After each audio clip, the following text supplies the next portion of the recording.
Hi, this is Tammy from Pat to the Heart here. And being that it's Valentine's Day, I wanted to jump on here because I was really reflecting on that it really wasn't that easy for me to let in love, to let in, my husband. At one point, I really struggled with like receiving a compliment from him.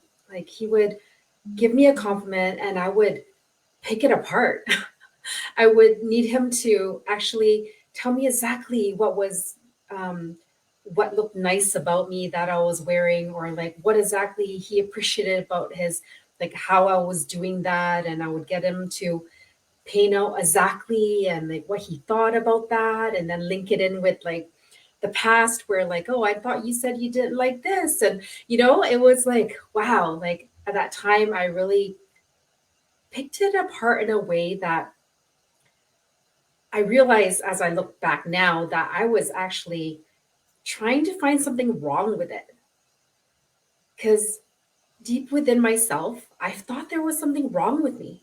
And it wasn't something that I walked around speaking of, but it was something within me that I had to, that was my deservingness level, so to speak. This was that part of me that there must be something wrong with me, so I must match my experience, with what I actually felt on the inside.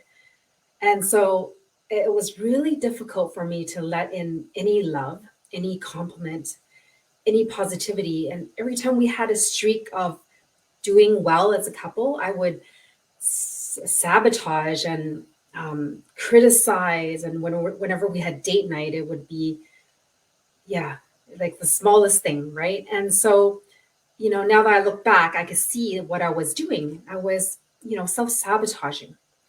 And this is what I see with a lot of my clients, because a lot of times they're doing all the right things. They're putting themselves out there and doing all the mindsets and the strategies and everything.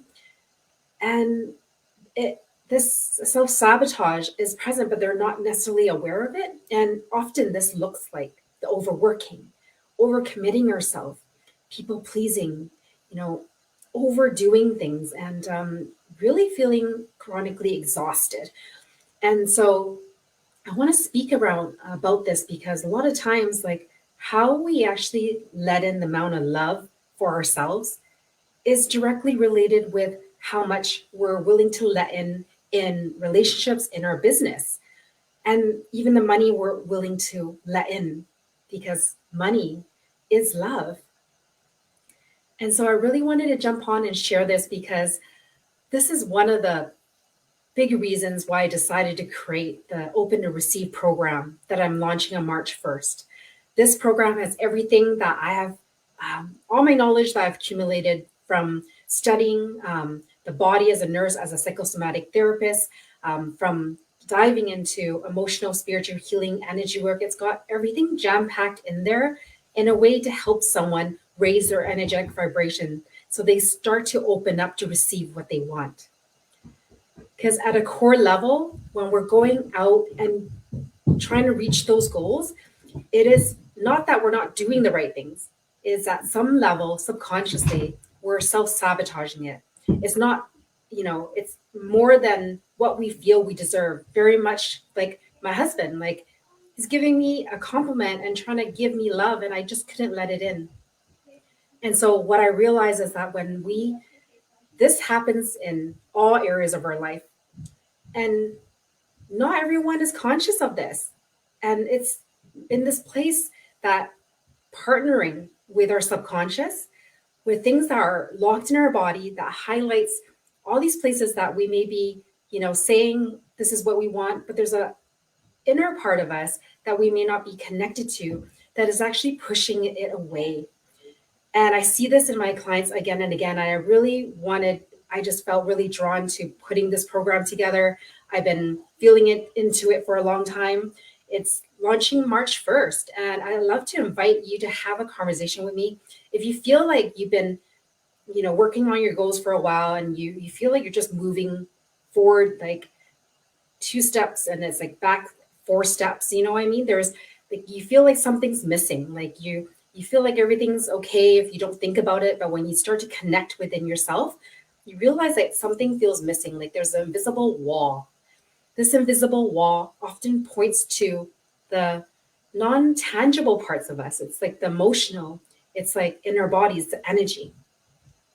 And if you've been on this journey a while, you know that it's our energy resonance, it's our beingness that is able to create what we want. And if we keep ignoring where our vibration is at, nothing changes. It's like, anyways, I could talk about this for a long time, but I really wanted to put this out there for you. If you feel connected, you know that you struggle to let just love in, whether that's compliments, whether it's someone giving you gifts, whether it's prioritizing time for yourself, and just feeling exhausted from that, right? Any parts of in your life, if you look at it, like this is Valentine's Day, I think this is very appropriate. It's like look within yourself and see where you are not receiving. And if that is happening, I really invite you to take a deeper look in yourself and how this is playing out in your life. And sometimes it's really hard to see. And so this is why I invite you to book one-to-one call with me for a complimentary breakthrough deep dive call where we hone in on you to look at what is exactly in the way, unveil, take off some of the veils, explore your options of what is possible for you, right? And then we'll step into if it's a good fit for you to be part of this program. And so, yeah, if there's something within you that is being drawn to anything I'm saying, it's resonating in a way that, you know, it hasn't, no one else has really said it in this way. Maybe you're meant to hear this. And so, really choose to put yourself first and trust that, taking that first step is what is going to help us arrive at that clarity. And so, thank you so much for dropping by and listening. I appreciate you, and I hope to speak to you soon. Bye bye.